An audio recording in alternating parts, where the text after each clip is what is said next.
Good foggy morning from the farm. You look behind me and you see fog, but here the sun is just shining through.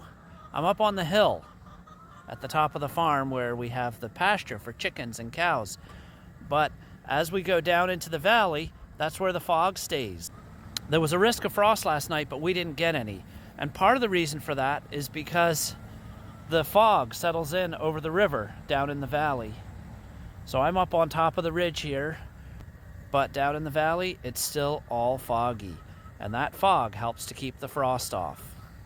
We grow all our vegetables down at the lower elevations, where the fog can help protect them from early frosts like this.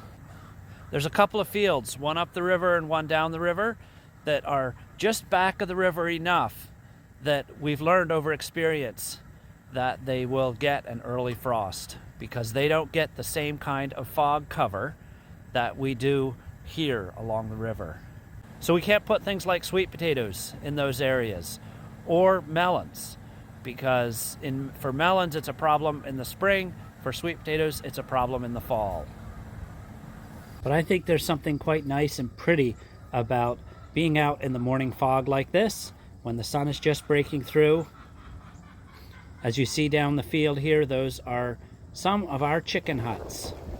And here I'm driving down the farm lane, down the hill by the old apple trees. I've been told there are 5 kinds of apples grafted into these trees, though I've never checked.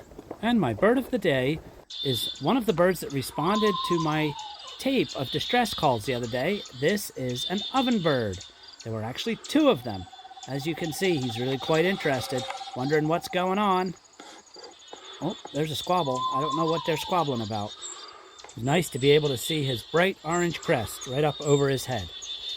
Ovenbird is a kind of warbler.